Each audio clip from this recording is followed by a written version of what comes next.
அன்பு செல்லமே, வருமானம் போதவில்லை என்று கவலைப்படுகிறாய்.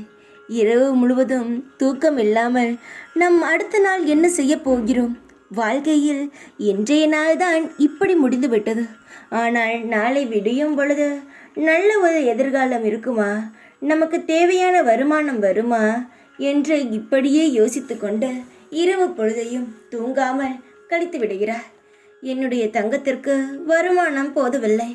வாழ்க்கையில் ஏகப்பட்ட கடன்களை சுமந்து கொண்டு இருக்கிறாய். தேவையில்லாத கஷ்டங்களை மனதில் பாரமாக வைத்திருக்கிறாய். நிறைய பேருக்கு செய்ய வேண்டிய இடத்தில் நீ இருக்கிறாய். இவ்வளவற்றையும் எப்படி சமாளிக்கப் போகிறேன் என்று நினைத்தாலே உனக்கு எந்த ஒரு நாளுமே பத்தவில்லை. கவலைகள் மட்டும் அதிகரிக்கிறது தவிர பணம் ஆனால் அதிகரிக்கவே இல்லை என்று கஷ்டப்பட்டு கொண்டிருக்கும் என்னுடைய தங்கமான குழந்தையிடம் இந்த ஒரு விஷயத்தை சொல்லத்தான் ஓடி வந்துள்ளேன். என்னுடைய அருமை குழந்தைக்கு நிரந்தர வருமானமும் நிரந்தரமான எல்லா விஷயங்களையும் செய்யக்கூடிய தகுதியையும் இந்த சாயான நான் உருவாக்கி தரப்போகிறேன். கேட்கும் பொழுதே உன் மனதில் அவ்வளவு ஆனந்தங்கள் இருக்கிறது என்பதை என்னால் உணர முடிகிறதா? உன் முகத்தில் இப்பொழுது சந்தோஷம்தான் இருக்கிறதா? நான் சொல்லும் பொழுதே உன் முகத்தில் எவ்வளவு சந்தோஷம் இருக்கும் பொழுது உனக்கு நான் செய்யும் பொழுது எவ்வளவு சந்தோஷமாக இருப்பாய். என் அருமை குழந்தையே, நீ கஷ்டப்பட்டு பணத்திற்காக இங்கு அங்கு ஓடி உன்னுடைய அவமானத்தை துளைத்தாய்.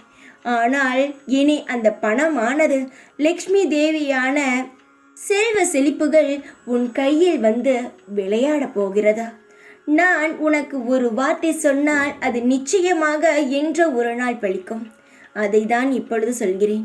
உன்னுடைய வாழ்க்கையில் விடியும் வெள்ளியானது மங்கள வெள்ளியாக மாறி அந்த லக்ஷ்மி தேவியே பிரம்ம முகூர்த்த நேரத்தில் உன் வீட்டில் வந்து அமர்ந்து விடுவாள். இது சத்தியம். நான் சத்தியமாக சொல்கிறேன்.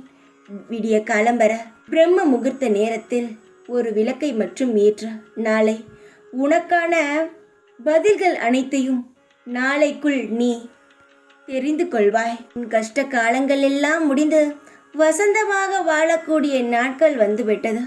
இனி எந்த ஒரு விஷயத்தை பற்றியும் கவலை இல்லாமல் நிம்மதியாக தூங்கி நிம்மதியாக எழுந்த உன்னுடைய செயல்களை செய். லக்ஷ்மி தேவி நிரந்தரமாக உன் வீட்டிலிருந்து உனக்கான பண தேவைகளையும் கடனையும் நிச்சயமாக அடைத்து உன்னிடம் தருவாள். என்னுடைய அருமை குழந்தைக்கு இனி சந்தோஷம் மட்டுமே இருக்குமே தவிர கஷ்டங்கள் இருக்காது. ஆனால் எதற்கு தேவையோ அதற்கு மட்டும் பணத்தை உபயோகப்படுத்தி வாழ்க்கையில் நிம்மதியாக இரு. எதுவாக இருந்தாலும் அளவுக்கு மீறினால் எல்லாமே கசப்பாக ஆகிவிடும்.